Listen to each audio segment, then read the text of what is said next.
Welcome to High Growth Matters, an OpenComp podcast for influential players in the pre-IPO ecosystem. This show shares insider knowledge about building a badass business, and the expert conversation you're about to hear will cover everything you need to know about hiring and retention, fundraising, leadership, diversity, and more. Let's get to it. Welcome to a new episode of the High Growth Matters podcast. I am Caitlin Allen, the VP of Marketing at OpenComp and one of your co-hosts. And welcome everyone. I am the other co-host, Nancy Connery, co-founder of OpenComp and principal at Connery Consulting. Thank you for joining us today. So the traditional relationship between sales and marketing, or pardon me, we're going to eke that part out. The traditional relationship between HR teams and finance teams is about as warm and fuzzy as that of what we think about when we think about sales and marketing alignment.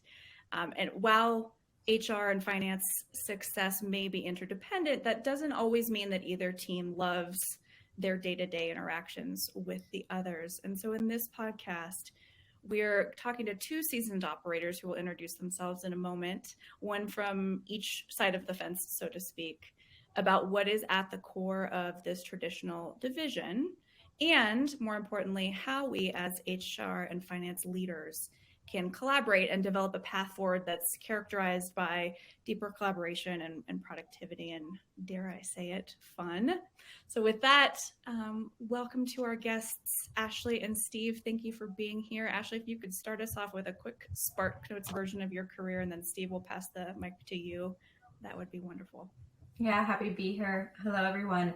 I'm Ashley Brounstein. I am the head of people at OpenComp. Spark Notes, cliff notes of my career. So I went to college, quit college, thought that I'd be successful doing anything, and I wasn't really serious about it. Got a job quickly working for a company that had been acquired by Intuit, working in a cubicle. Did that for about 2.5 years. And I had way too much energy in my early 20s to be sitting at a desk all day. So quit, moved to San Francisco, and decided that I wanted to go back to school. Went to school to be a teacher, got my degree, and started doing my volunteer work at an elementary school in East Oakland, and really quickly realized how hard that job is. And if I was going to be successful there, I really needed to be available to the students and give 100%, and I just couldn't do it. So I went back to the drawing board and thought, what do I do now? And I had a beer with a friend who was an engineer at a startup. And he said, my company's hiring like crazy. You should come work for us. And I said, yeah, right. I'm not qualified to work for a tech company. Went home that night. My boyfriend, now husband, was asleep. And I'm on the website going, are there jobs that I'm qualified for? And I found a talent coordinator position. And I read every part of the bullet point and said, oh, I can totally do this. I've got it. Applied for it. Didn't get that job, but wound up getting a job at another company, Redfin, who we all now know, as a contractor. Did that for about 6 months, then went in-house at a company called Mesosphere, now known as Day 2 IQ. Started off as a recruiting coordinator over there, and in my 7 years on board, had many different roles, from recruiting coordinator to HR coordinator to HR product manager. And that really comes from the philosophy that HR ships product. It's everything that an employee touches, right? So your onboarding experience is a experience of HR, et cetera. Was a HR business partner over there, and then ultimately wound up leading both HR and recruiting for a period of time. So had a lot of fun before coming over to OpenComp to now, join the early stage fun, if you will. Do it all over again. Thank you. Steve, what about you? Sure. Hi, guys. Steve Poon, Director of Finance and Operations here at OpenComp. I'll start off with my college journey. I am a banana slug. Go Northern California, UC Santa Cruz, go Slugs. After I studied business management and economics there, I graduated and I went to one of the big four accounting firms, as they're known, PricewaterhouseCoopers. Big Four is often looked at like sort of like grad school for anyone coming out of that sort of realm. And it's really nice because of the fact that I think everyone who comes from Big Four knows the definition of hard work, and they're all sort of well endowed with at least a sort of core set of fundamentals.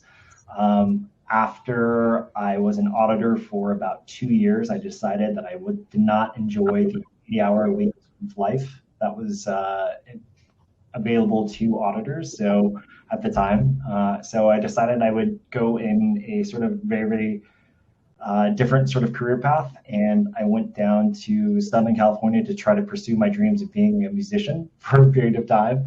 After about 9 months of doing that, I realized that that wasn't going to pay the bills, and every sort of fiber of my being as a business person said that that was the wrong decision after that period of time. But I had the guts and the glory to be able to try it for about 9 months. So I figured the next best thing for me to be able to do was to go work inside of the music industry. I worked at Warner Music Group, Atlantic Records, Electric Records, Warner Brother Records, which was really fun. And this was all happening sort of the era of sort of digital disruption in the music industry. So sort of the emergence of like all of the sort of MP3 file sharing. You saw Pandora sort of rise and during that time, a little bit of Spotify. And then as I saw sort of the writing on the wall for the music industry, I said to myself as a sort of mid-20s-year-old, well, what do you really enjoy doing? What's sort of the next best step? And I was playing a lot of video games at the time. So I ended up going to work for the largest video game publisher in the world, which was Activision Blizzard. I worked there for about 5 years in sort of varying positions, both between controllership and sales, finance, and FP&A. And then after now being down in Southern California for about 10 years, I had the calling to go back to Northern California, and that's where I started working at Twitch, which is the largest sort of video game live streaming platform in the world.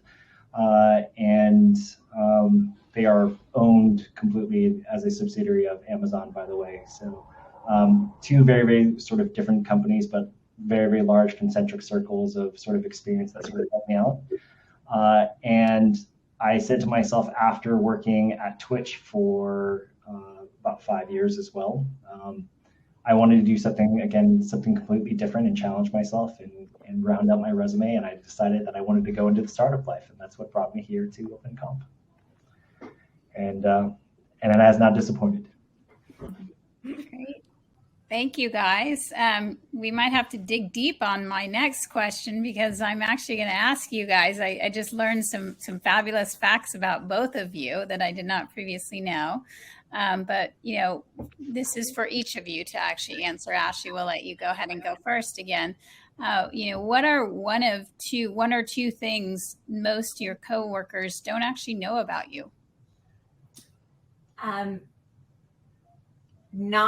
won't say something family related. I'll say something completely about me, and that is that I am a plant mom. I am obsessed with plants. I probably have close to 50 in my house alone, not even outside. I am a mother as well to a almost 4-year-old, but plant lover. I have one in my shower. I have about 10 in my bedroom. The guest room I'm calling in from right now, I think I only have 4. But yeah, plant mom. That's a good one. Thank you. Steve, how about you? I am going to drop a huge bomb on Ashley and Caitlin right now. So I'm going to tell you guys, the first thing that you guys probably don't know of me, I don't drink. I do not drink at all, right? And so as two sort of avid wine drinkers, as I understand it, right, I know that's probably a huge thing. And the second thing is I don't cook also, right? So like I definitely, my wife, much to her dismay, or maybe like excitement, right? Because she doesn't have to eat my cooking. I don't cook either, so I don't do either of those two things. So takes all kinds, Steve. Yep. Those are great facts. I'm glad we're doing this from a very selfish perspective. So bringing it back to the topic at hand, sales versus finance and all the things in between. In theory, talent capital and monetary capital, they both support the same goals. Why do we think that HR and finance are so at odds with each other so very often? And Steve, we'll start with you to switch it up a bit.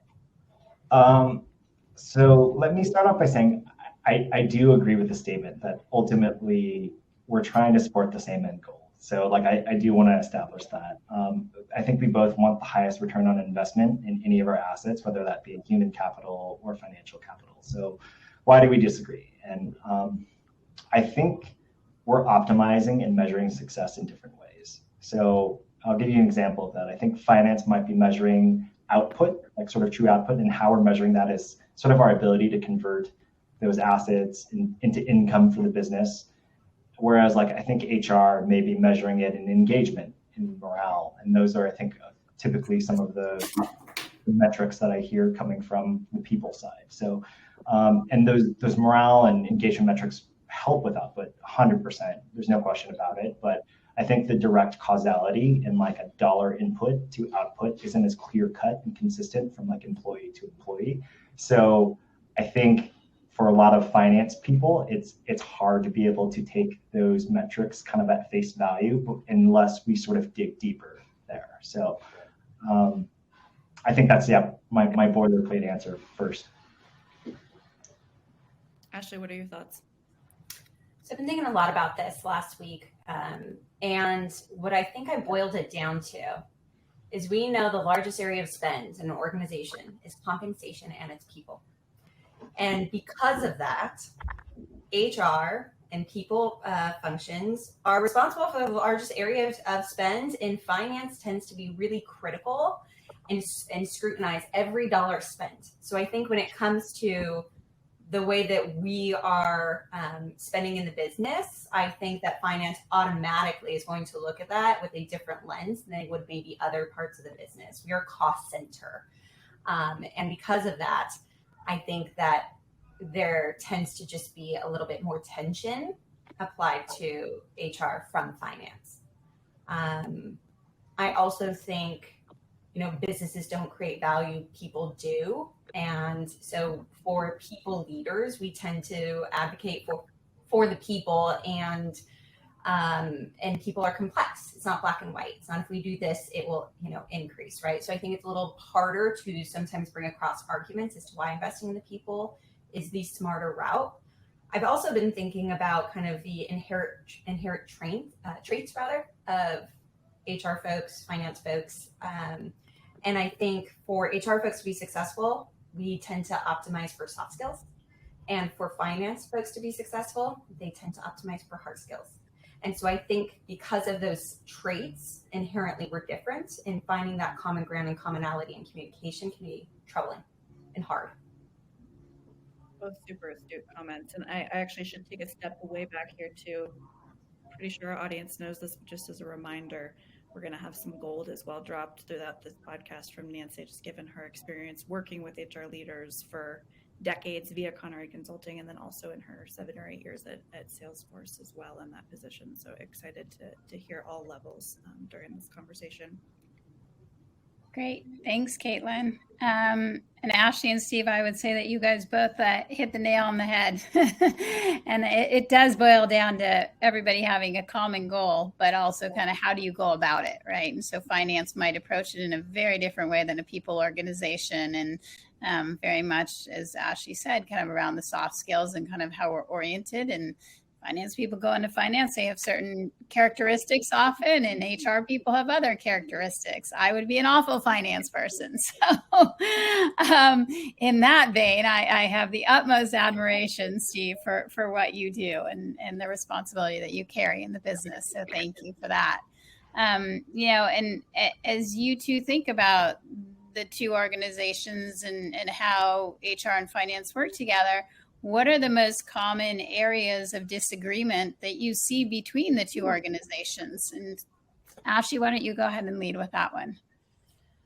I'd say it's mostly around people policies. I think, I must say Steve, finance in general tends to rely heavy on policy and reinforcement, right? So that they can have repeatable metrics and whatnot, right? And I think for HR folks, I love to live in the gray when I can, and finance is very black and white. And so I think when, if we were to throw an idea out there of someone going, a top performer, they have a family member who's ill and they want to take a leave of absence, but maybe this isn't their direct family member. Maybe it's a distant relative, an aunt who raised them, and they want to go on leave, and you want to advocate for them and say it's the right thing to do. But finance has not gone and, accounted for 12 weeks of leave for someone who doesn't fit the policy exactly and isn't necessarily qualified. So I think that when it comes to people policies, that's one of the bigger things. And it's actually one of the reasons here at OpenComp why I've been so hesitant to roll out a handbook. A handbook is something that a company uses as a mallet to bang on people when they step out of line. And when I think about a people-first culture and what we're trying to accomplish at OpenComp, I would rather give guidelines and guardrails than have that black and white, right?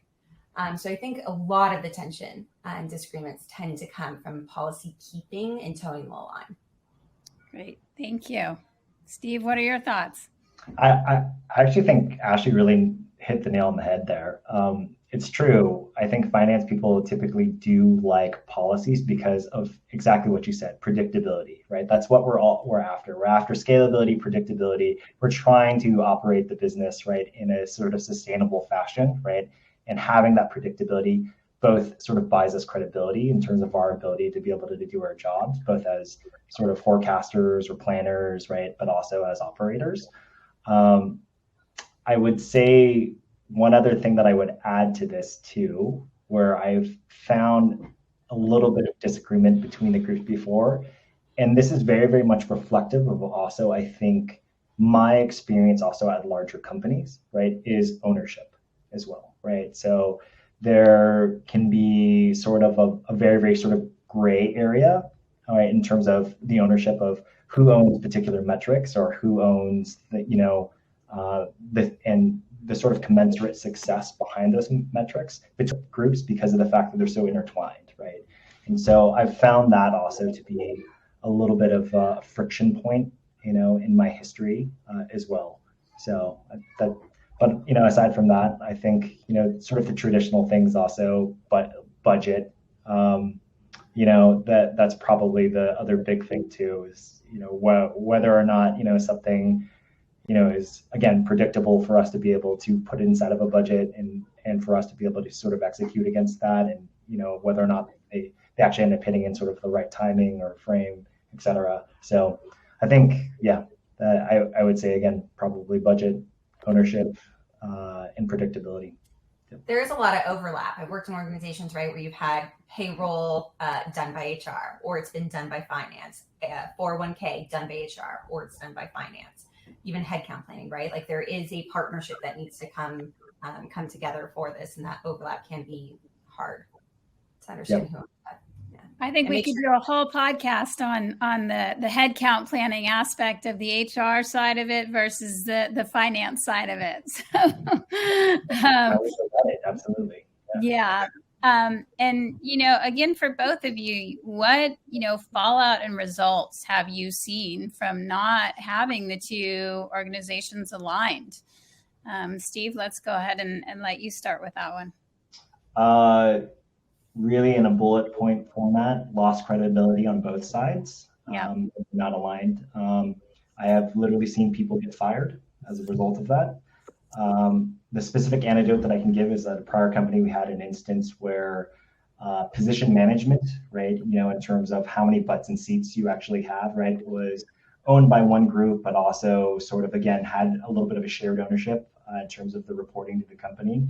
And because the position management wasn't tracked well with a large amount of fidelity, results were we ended up hiring ahead of the amount of heads that we were allocated. And as a result, we had to essentially RIF 30 people out of the company, right? Because we had overhired more than we actually had the capability to do.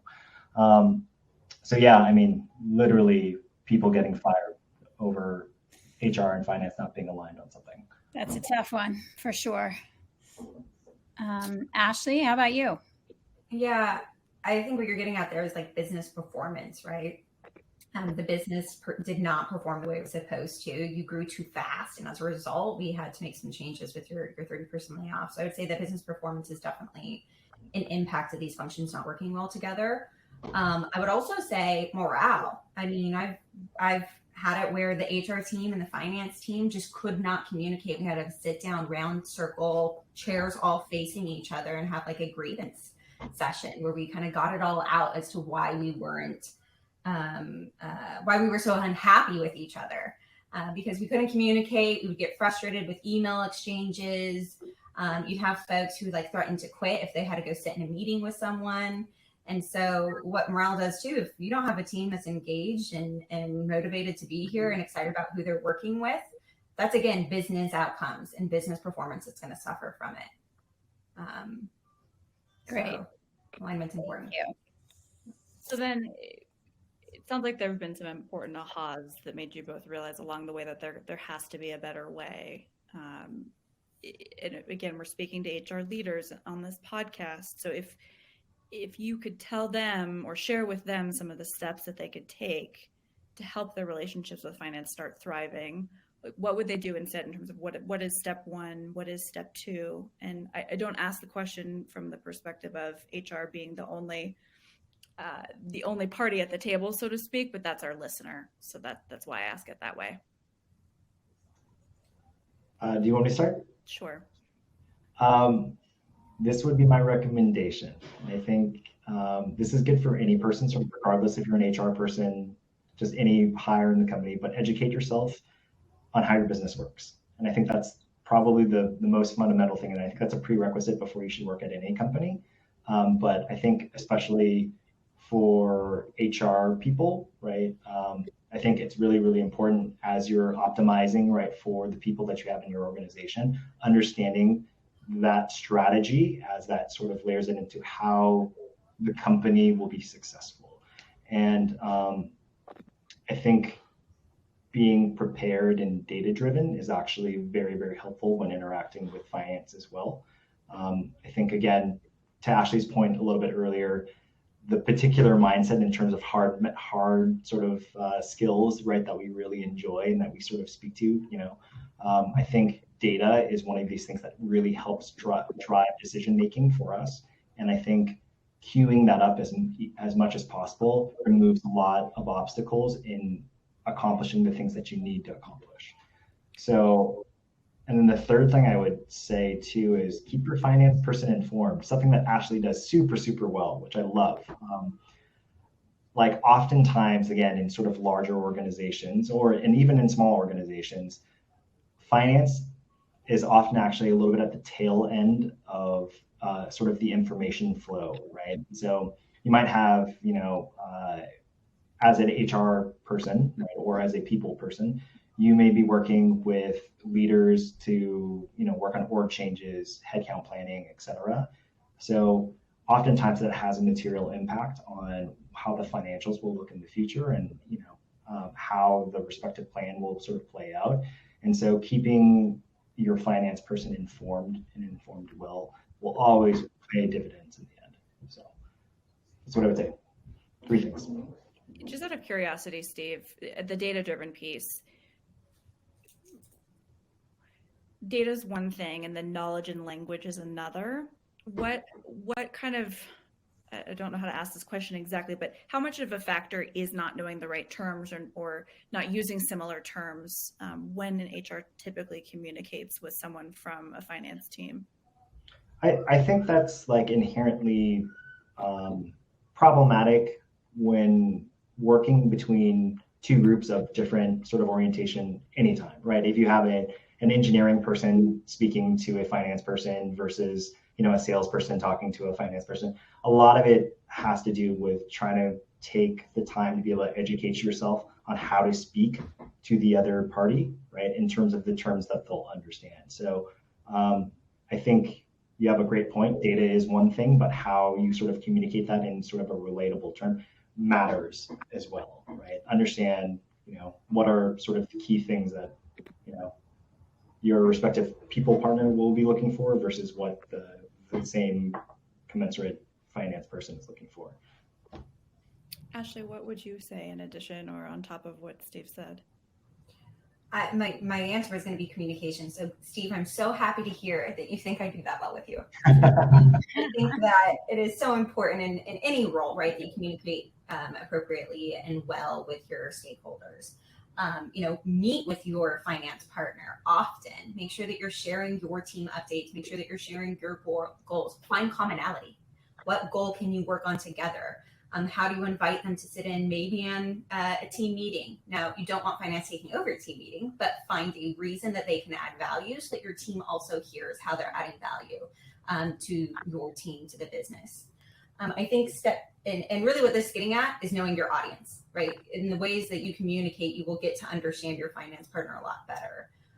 The step 2 to that, I think, is getting to that data piece, which is building and understanding your business case when you go to ask for money. and coming with the appropriate data. And so when you were doing that, making sure too that you're not, don't write a novel, I guess is what I would say. When you are going to your partner asking for something, be succinct, be intentional.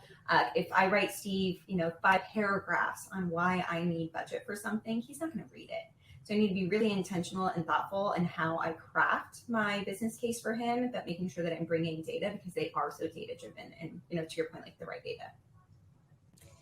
And Ashley, I like your use of the word partner.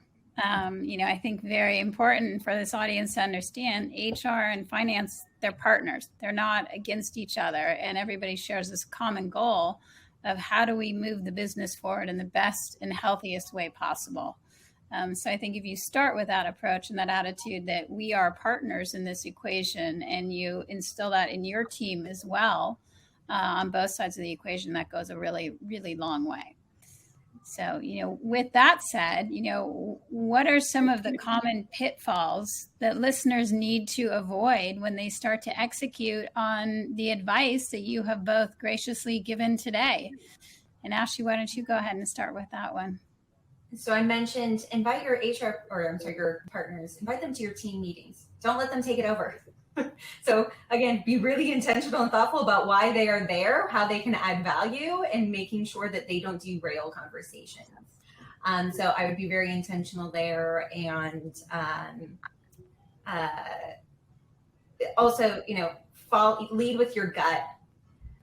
HR, like I mentioned, we tend to be really heavy in soft skills. So if you feel like someone's not ready to start building that relationship quite yet, take baby steps. Don't force things that aren't ready to be built yet. So to those 2 things. Great. Thank you. Steve? The only thing that I would add to that is I think just because you speak in the same language and if you're data driven doesn't always mean that you're going to get what you want though, right? So I think the important thing is also not just providing the data, but the data that actually supports the case that actually makes sense for the business as a whole. And I think oftentimes I have been presented with data before where, it might lead to sort of like a short-term sort of approach and solution versus, me trying to take the data and actually look at it from more of a longer term in a sustainability framework. And it doesn't always work out actually in the favor of how that person wants it to. So, Caitlin, did you? Sorry, for some reason it froze on my end. So I think let's start that over and then we can just edit out the first one. So what I would say is when approaching a finance person with data, just because of the fact that you're going to speak to them in that language doesn't necessarily mean that you're always going to get what you want. And so one thing that I think that will help, sorry, I don't know if you can hear actually like the large trucks that are going on in the background, so maybe I'll start that again too. Okay, so let's go. All right, so when approaching a finance person about data, just keep this in mind that just because you speak their language, right, and you're providing them data, it doesn't mean that you're immediately going to get what you want, right?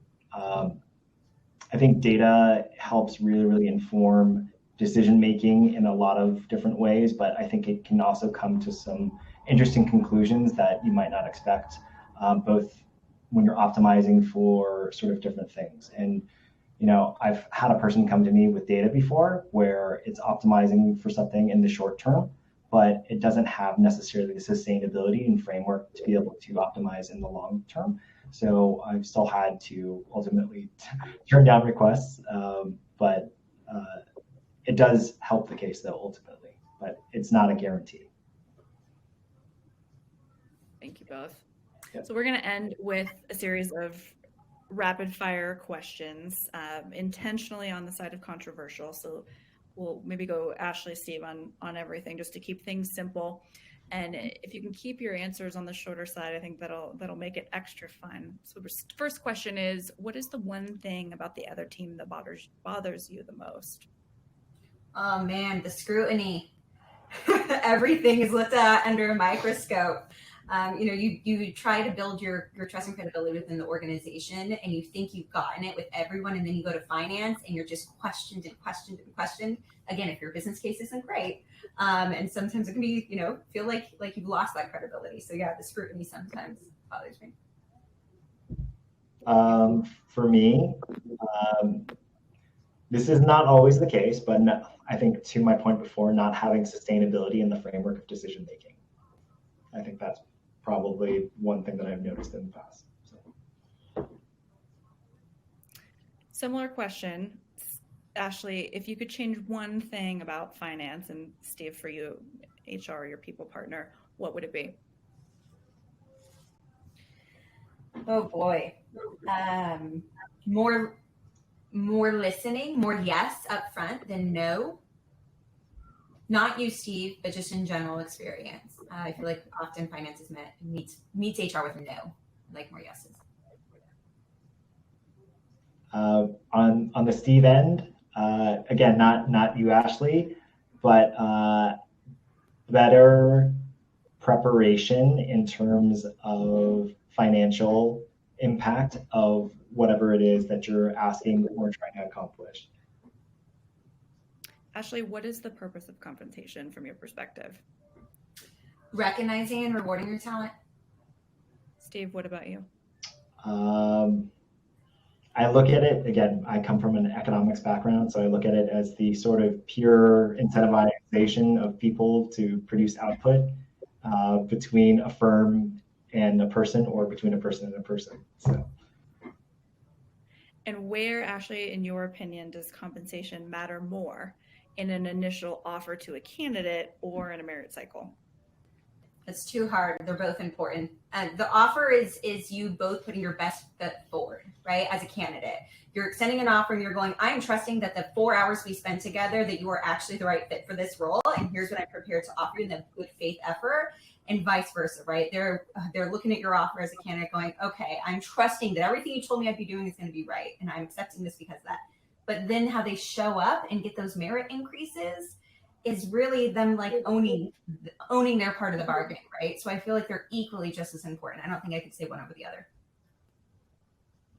Steve, what about you? What's your thought? This was really, really tough for me to think about as well. If I had my arm behind my back and you're twisting my arm, I'd probably say merit cycles. Although like there's a huge importance, obviously, in initial offers, right? But I think with merit cycles, to me, I think culturally it speaks, I think, and it shows more about a company in terms of their values with how they're going to ultimately evaluate a person and reward their contributions, right? Like you said before, like Ashley said, an offer is completely, sort of best foot forward, blind faith, on both parties sort of perspective, right? But like you've already been able to evaluate the person at that point in terms of a merit cycle, and that speaks very, very highly, I think, to the culture of the company and their compensation philosophy. Ashley, who owns culture, HR or finance? Oh, everyone owns culture. I don't own culture. Steve doesn't own culture. We all own it. The company that you want it to be, you're responsible for forming that, and you're responsible for showing up every day and making the company the place that you want it to be culturalized. Steve, do you violently disagree? You can take literally what Ashley said and just have my mouth moving to the same talk track, and that's exactly what I would say too. Every person in the company, it owns culture, absolutely, 100%. Great. Thanks, guys. And I completely agree with that. Everyone owns culture, not one part of the organization versus another. And in closing, if you both could ask listeners to apply just one of the things that they heard today, what would it be? I can start with that, and it would really be around the communication. Start your collaboration, start meeting with your partner, start really building those relationships so that when you do have those hard asks, you are you anticipate their needs, anticipate their reactions, right? But I would say it all comes down to communication and finding ways to communicate more. I completely agree with that. I think building a rapport and a connection between sort of the two departments and the two people, right, like a true partnership, right, is fundamental from day one. And I've been singing Ashley's praises pretty much all podcast long, but like from day one, actually even pre-day one, I think during like my interviewing process, I think she did a great job of establishing what her expectations, but also what she wanted actually out of a finance partner. And I think, for us, it's paid, I think, dividends for how we've been capable of operating inside of the company. So, Steve, I think I interviewed you too on like my third day at OpenComp. Yeah. You were asking me questions. I'm like, I don't know yet. I'll let you know in 2 weeks. Yeah, you were showing me the office and everything like that. It was great. Yeah. Great. Thank you, Ashley and Steve, for this fabulous conversation. We really enjoyed it. Yeah, I think we've shown that HR and finance actually do support each other, and that you can figure out a way to work together. And a big takeaway is kind of how you approach it, I think, from the very beginning. So thank you, guys. Well said. Thank you both. Thank you, guys. Not as controversial as we expected. No. Friendly controversy. Who knew? Good. Very happy to have you as my finance partner, Steve. You too. Win top talent while strengthening runway with OpenComp. Thousands of the world's fastest growing companies use our compensation intelligence platform because it offers the most competitive benchmarks and insights available. To learn more, visit app.opencomp.com/signup.